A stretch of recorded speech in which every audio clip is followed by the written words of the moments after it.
The Saturday I found the letters started like any other. Erica had taken the car to get her hair done, some appointment she'd had circled on the kitchen calendar for 2 weeks, and I was home with Theo, who was finally down for his nap after fighting it for 40 minutes. I'd been meaning to finish the closet in his nursery for a month, new shelf brackets, a proper rail for the growing pile of onesies he was already outgrowing, and with the house quiet, I figured I'd get it done before he woke up screaming for a bottle. I built that nursery myself. Every shelf, the crib rail, the changing table with the little cubby underneath where we kept the diaper boxes stacked 3 high. I'm a contractor, I build things for a living, and when Erica told me she was pregnant, I wanted this one thing to be mine, made with my hands, not ordered off a website. I remember sanding the changing table at 2 in the morning because I couldn't sleep from the excitement of it. So when I pulled the bottom diaper box out to make room for the new shelf bracket, and something heavier than diapers shifted behind it, I wasn't looking for anything. I was just trying to finish a Saturday project. It was a shoebox. Old, the cardboard soft at the corners like it had been handled a lot over the years. Inside, tied with a faded ribbon, was a stack of letters. Handwritten. The top one was old, the paper yellowed, the ink faded to a brownish gray, dated almost 15 years back. High school stationery, the kind with a little cartoon mascot in the corner. Signed Julian. I want to say I put it down right there. I want to say some instinct told me to walk away and let my wife have her privacy, her old memories from before we met. But I didn't, because underneath that first old letter was a second one. And that one wasn't old. The paper was crisp. The date at the top was 8 months ago. Theo had been 3 months old 8 months ago. I sat down on the nursery floor with my son sleeping 4 feet away from me and I read every single letter in that box. There were 11 of them, spanning almost 2 years, tucked in with movie ticket stubs and a hotel receipt for a wellness retreat that I remembered specifically because Erica had told me it was a girls' trip for her friend's birthday. The dates on the most recent letters were current. Not high school reminiscing. Present tense. I still think about you every day. I know this is wrong but I can't stop.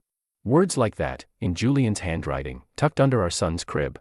I don't know how long I sat there. Long enough that my legs went numb from the position I was in. Long enough that the shock burned itself out and something colder took its place. Because here's the thing people don't understand about betrayal until it happens to them, it isn't just the letters. It's every memory you have to go back and re-examine.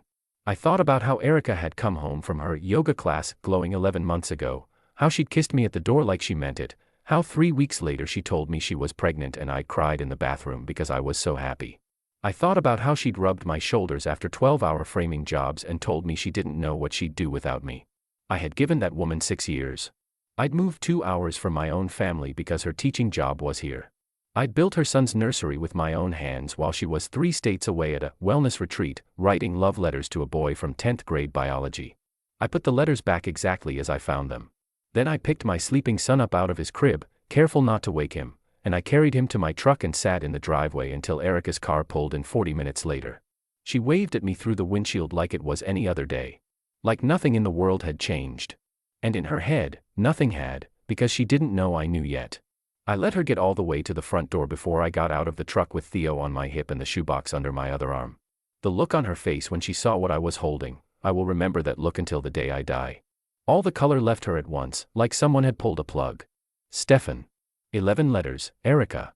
My voice didn't even sound like mine. Flat, cold, too controlled for what was boiling underneath it. 11. The last ones dated 8 months ago. Our son was 3 months old. It's not what you think. Don't. I actually laughed, and it came out ugly. Don't you dare tell me what I think. I read them. I read every single one. Tell me which part I'm supposed to misunderstand. The part where he says he loves you, or the part where you tell him you wish things were different. She started crying right there in the driveway, and for one disgusting second some part of me, some old, loyal, 6 years married part of me, wanted to put the box down and comfort her. That's the part of betrayal nobody warns you about either. Even in the moment you catch them, some reflex in you still wants to protect them, because you spent years building the reflex and it doesn't die just because it should. I didn't put the box down. Get inside, I said. Theo doesn't need to hear this in the driveway. Inside, with Theo set safely in his playpen in the living room, she tried every version of the story in about 90 seconds. First it was nothing, old letters, ancient history, she'd forgotten they were even there. Then, when I held up the one dated 8 months back, it became just talking, just an old friend reconnecting online, nothing physical, nothing that mattered. Then, when I mentioned the hotel receipt from her girls' trip, her face went through something I can only describe as collapsing. We met twice, she said. Twice, Stefan, I swear, that's all it was. Twice while I thought you were with your girlfriends. Twice while our son was home with a fever and I told you I was struggling and you told me you needed a break. I was shaking now, and I let her see it. How long, Erica? The truth. How long has this actually been going on? It took another 20 minutes of me refusing to accept vague answers before I got something close to the truth. 2 years. She'd found Julian on social media 2 years before Theo was born, before we were even married, actually, 6 months before our wedding, and what started as catching up had turned into daily messages, then the letters because she said messages felt too easy to find, then 2 in-person meetings, the most recent of which was the wellness retreat 7 months ago. She swore up and down there had been no affair in the physical sense she thought I meant, that it was emotional, that she'd never actually, and I stopped her there, because I didn't care about the technical geography of what she had or hadn't done with her body. She had built an entire second relationship in the space where our marriage was supposed to be, hidden it in our son's nursery, and lied to my face for 2 years while I thanked her for being my wife. I was stressed, she said, when the excuses ran out of road. After the wedding, with the move, with trying for a baby, Julian was just someone who listened, who made me feel like myself again. You were always working. I was working to build us a life. I built that nursery with my hands while you were writing him letters about how much you missed him. My voice cracked on the last word and I hated that it did. Don't you dare make this about me not paying attention.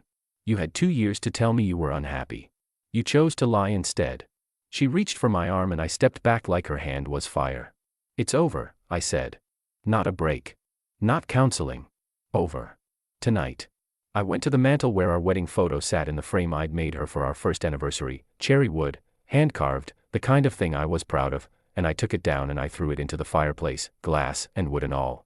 It felt stupid and dramatic even as I did it, but I needed one thing in that house to break as loudly as something inside me just had. I packed a bag for myself and a bag for Theo that night. My brother's place was 20 minutes away, and I called him from the truck, my voice barely holding together, and he just said, "Come now, don't explain yet," which is the kind of thing you remember about people for the rest of your life. I cried in my brother Daniel's guest room after Theo finally went back down, the kind of crying I hadn't done since I was a kid, the kind where your whole chest hurts afterward. I let myself have that night. One night of just grief, no plan, no anger yet, just the raw fact of 6 years gone in an afternoon. By morning the grief had gone cold, and something harder had grown in its place. I'm not a vindictive person by nature. Ask anyone who's known me.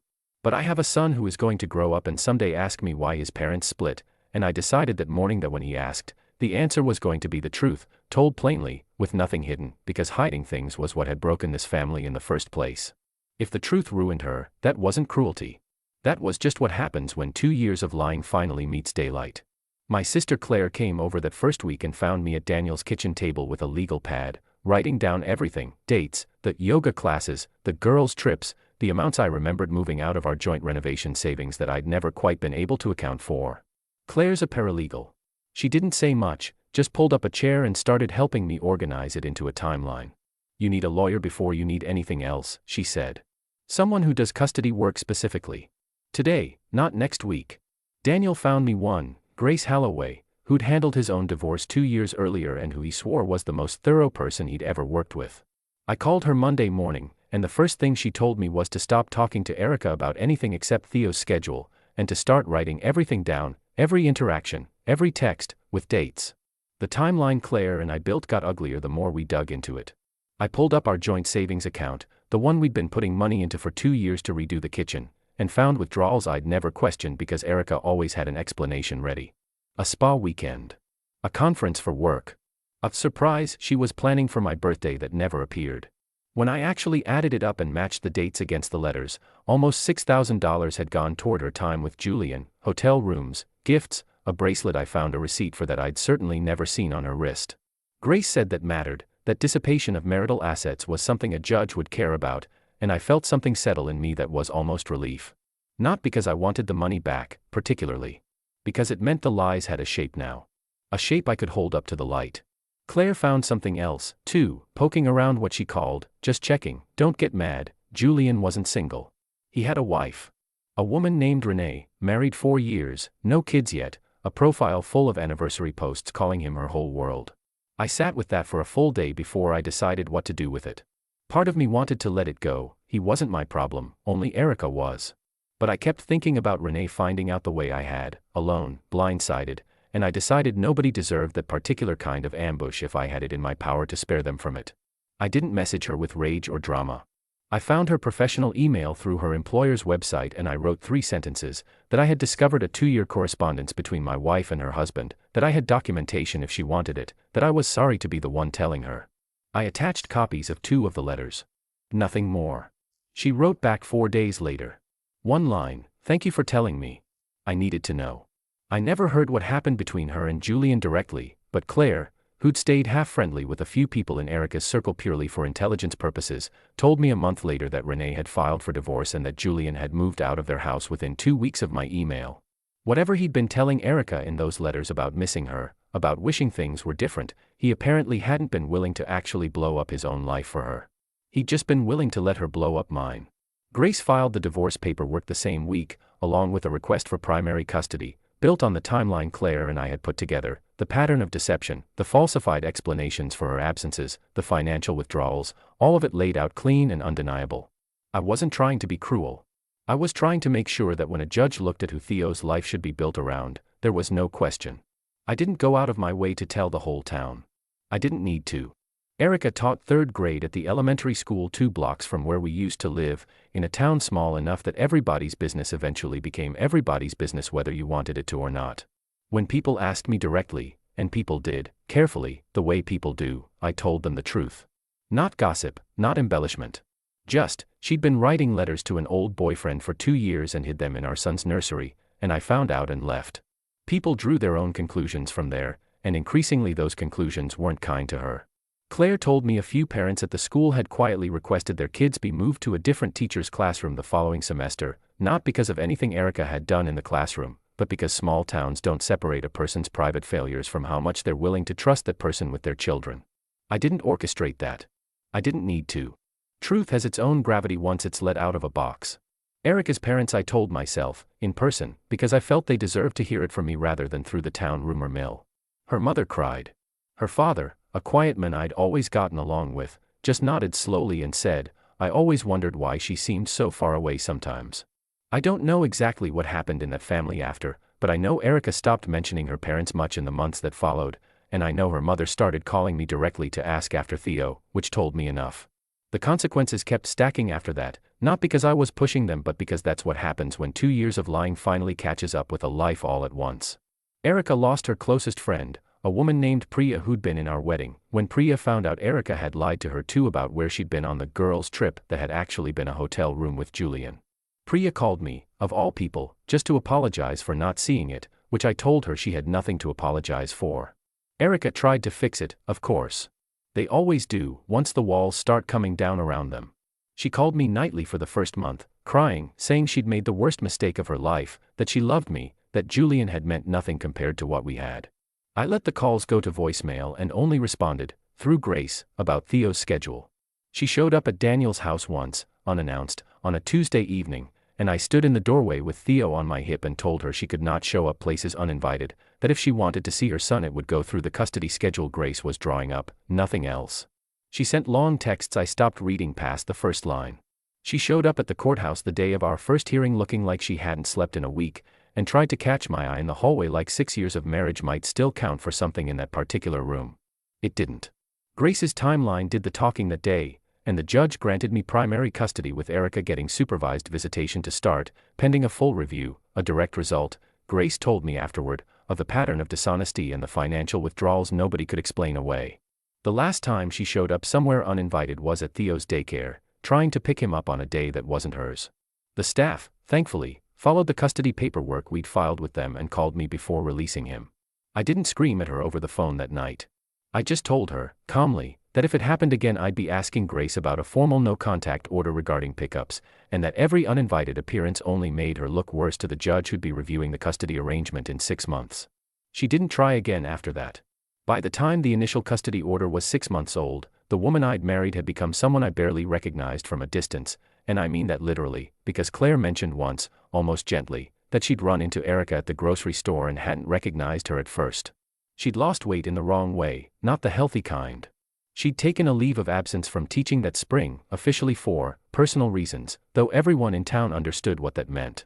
She was, by every account that reached me, alone, Julian gone, Priya gone, her parents distant, her name a cautionary tale at every dinner table in a 2-mile radius. I won't pretend I felt nothing about that. For a while I felt a grim kind of satisfaction, the kind the old version of me would have been ashamed of. But mostly, as the months passed, I found I just didn't feel much about her at all anymore, which was its own kind of victory. Because I was busy building something else. I started therapy that spring, at Daniel's insistence, mostly to make sure I wasn't going to carry this into whatever came next for me and Theo. My therapist, a patient woman named Dr. Osei, spent our first few sessions just letting me be angry, and the sessions after that helping me figure out who I wanted to be on the other side of it. I started running again, something I hadn't done since college, 3 miles most mornings before Theo woke up, and somewhere in those months I noticed my shoulders had stopped living up near my ears. Work became the place I put everything. I'd been putting off starting my own contracting business for years, always telling myself the timing wasn't right, and that spring I finally filed the paperwork. I built the business the way I'd built that nursery, carefully, by hand, one job at a time, taking on custom carpentry work on the side, built-ins and cribs and shelving for other new parents in town who'd seen the work I'd done and wanted something similar. Within a year I had more work than I could take alone and hired my first employee. Daniel liked to joke that half my new clients came through Claire telling the whole county what a good father and craftsman I was, and he wasn't entirely wrong. I met Naomi that same year, at a woodworking class I'd started teaching one evening a week at the community center, something I'd taken on almost as an afterthought. She was there learning to build a bookshelf for her classroom. She taught 2nd grade 2 towns over, and something about that detail made me laugh out loud the first time she mentioned it, because apparently I hadn't fully learned my lesson about falling for teachers, except of course I had, in every way that mattered. Naomi was nothing like Erica. She asked before she assumed. She was patient with Theo the first several times we all spent time together, never pushing, never performing affection for an audience, just steady and honest in a way that felt like water after a long walk through sand. We took it slow, 6 months before I introduced her to Theo as anything beyond Dad's friend, another 4 before she met Claire and Daniel properly. I told her early on about the letters, about the divorce, about my own trust issues, and she never once made me feel foolish for having them. People started noticing the change in me before I fully noticed it myself. Daniel told me one night, half joking, that I looked 10 years younger than I had that Saturday I'd shown up at his door with a shoebox under my arm. A woman from Erica's old friend group, someone I barely knew, stopped me at the grocery store to say she'd heard everything and that Erica had, in her words, dodged a bullet by marrying someone who actually wanted to be there, meaning it the other way around, of course, meaning I was the bullet she'd nearly missed and then let hit her anyway. I didn't correct her. I just thanked her and kept walking. The final time I saw Erica up close, really saw her, was almost 2 years after that Saturday in the nursery, at a mediation meeting to finalize the last details of the custody arrangement now that Theo was old enough for school and the schedule needed adjusting.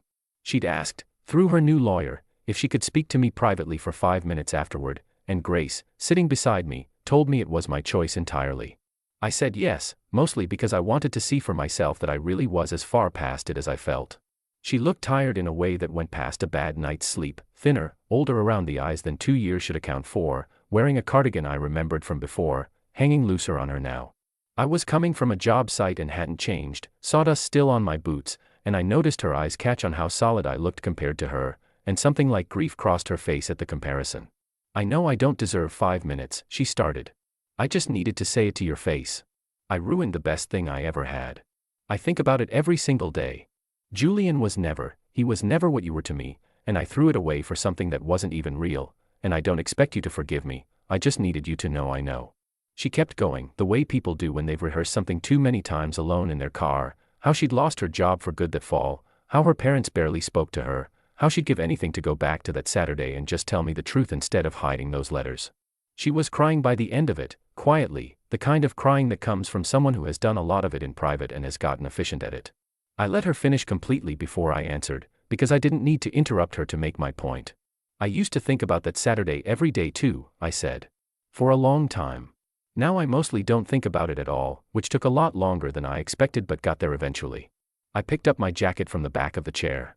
I have a son who's thriving, a business I built from nothing, and someone in my life who's never once made me question where I stand with her. I'm not telling you that to hurt you. I'm telling you because you asked if I forgave you, and the honest answer is that it stopped mattering to me whether I did.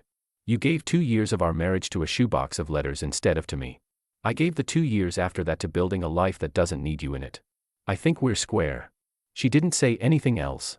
I nodded to Grace, picked up my bag, and walked out without looking back, and I remember noticing, on the drive home, that my hands weren't shaking at all. Theo is 7 now. He doesn't remember any of it, the nursery, the letters, the year of Tuesday night custody exchanges in parking lots. What he remembers is the treehouse I built him last summer, the way Naomi reads him 2 chapters instead of 1 on Fridays, the fact that his dad taught him how to use a hand plane before he was old enough to ride a bike without training wheels. Naomi and I got engaged this spring, out on the porch of the house I bought after the divorce settled, the one with the second nursery I finished last winter for reasons that make Theo very excited and me a little disbelieving of my own luck. I heard, through Claire, who still hears things, that Erica moved 2 states away last year to live near a cousin, that she's working retail, that she still asks about Theo through her lawyer twice a year like clockwork and gets the same polite, factual updates I'm required to give and nothing more. I don't feel triumphant when I hear these things anymore. I mostly just feel like I'm hearing about someone I used to know a long time ago, in a different life that happened to somebody wearing my face.